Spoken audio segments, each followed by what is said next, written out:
I'm going to show you how to make one of the best, simplest, most phenomenal steak sauces you've ever had in your life. Now, I've already shown you how to sear off a steak, and that's all I'm doing here. This is just a ribeye, and all I'm putting on it is a steak rub I came up with myself. If you want the full recipe, you can go to the thrillbillygourmet.com, and it's on there. It's under how to cut and grill a ribeye. Alright, you see over here I've got a cast iron skillet. Can you see how it's smoking? That's what you want. You want it hotter. The fire's a... yeah. Alright, so got a little bit of steak rub on there. We're going to put him on here. See that? Don't touch it. Don't move it. We want medium rare. I'm setting my timer for 6 minutes, and I'm not doing a thing to that pan until that time is up.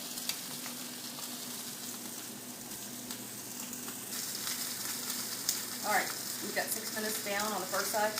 And because this ribeye is not quite 3/4 of an inch thick,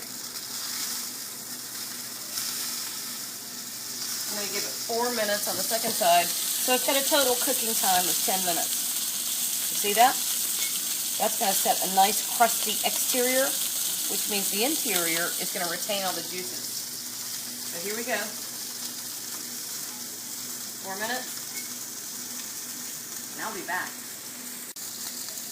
Okay, so we had 6 minutes on the first side, 4 on the second.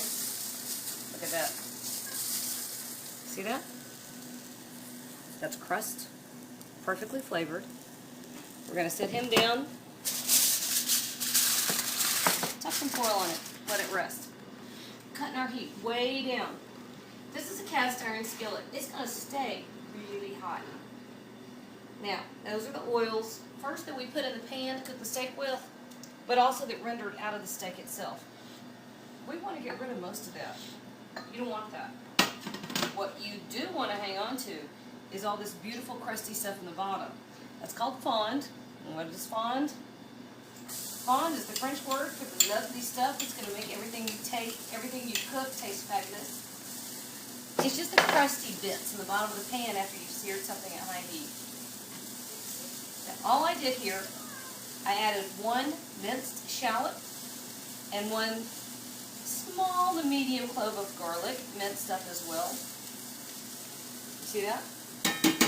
I just want those in there long enough to start scraping up all the fond, all the crusty bits. That's your flavor. You pay for that flavor when you buy the meat. Don't throw it down when you wash your dishes. Scrape it up into your food. This 1/4 cup of red wine vinegar and 1/4 cup of beef stock. Now I use homemade beef stock. You can buy the canned stuff.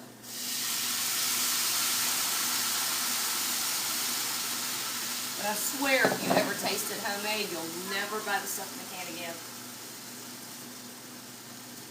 When you add it in there, of course it's going to come to a boil. A couple things are going to happen. You're going to reduce the temperature of your pan because your ingredients were cold. It's going to bring it down. You're also going to loosen up the rest of the fond that was on the bottom. Just use your spatula, or your tongs, or your whisk, or whatever. Finish scraping all that up. Now the steak is over here under some foil, and it's going to rest, and it needs to rest for at least 10 minutes. What's going to happen is, when you cook a steak, especially at high heat, all the juices go rushing to the outside, and that's great. That's what helps form a crust. But when you rest it, the juices redistribute through the meat, and that's what makes juicy and luscious. You want to let it rest and let the luscious happen. Now over here, we're also going to let luscious happen because we're going to reduce all of this down to about half of its volume. Reducing, all that means is that you're letting, see the steam? That's the water running away over the temperature. What's left is the flavor.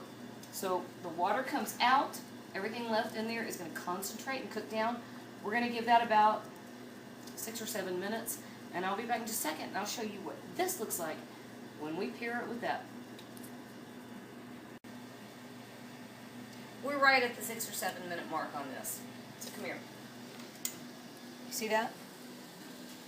We've lost a lot of the liquid, and that's great because we've caramelized the shallot and the garlic. the beef broth and the red wine vinegar have cooked down and intensified in flavor, you've almost got a syrup. You see how much thicker that is? See that? As it drips? Wait a minute, let me show you again. See that? Much thicker than it was, much less liquid. That's great, because what you're doing is you're losing the water and you're retaining deeper flavor. So at this point, you're going to take a couple tablespoons of butter.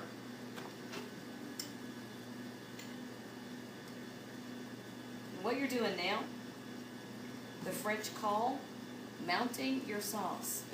Yeah. And all you want to do at this point, let that butter, and you can turn the heat off. There's enough heat, residual heat in your pan to do everything that needs to be done. Okay? Maybe squish it. There we go. Look what happens. I mean, that is just magic. Do you see how all of a sudden, when you add the butter, you have this glossy, beautiful thing? Oh my gosh. I mean, as close as you can get to waving a magic wand. That's it. Because what happens in that pan at that point is culinary magic. Okay? Alright, so we've uncovered our beautiful little ribeye. You see? He's been resting. He's been recovering. He's ready to go.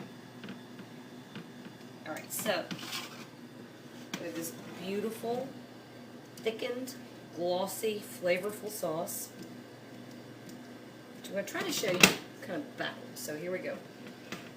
You ready? Right over at the top.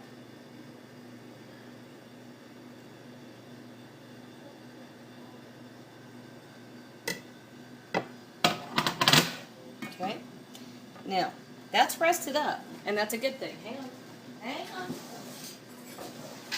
Have to grab a fork. Alright, let's show you this. Now, this is a piece of beautiful meat on a ribeye. There's a little bit of connective tissue here. So to show you this, I'm coming right past that. Can you see that? Can you see the doneness? That's a perfect medium rare. Do we need to come in the light? Are we good? Okay. So, alright, I'm coming, just a second.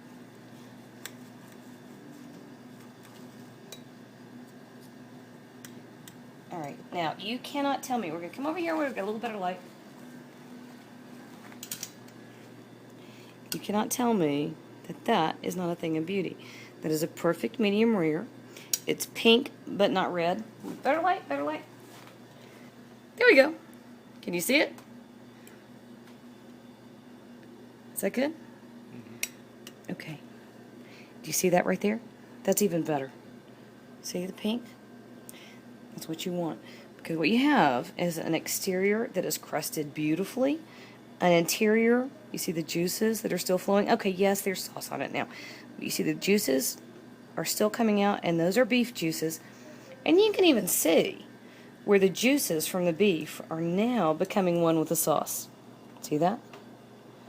That, my dear, is culinary magic. You pull that off, you're bombshell.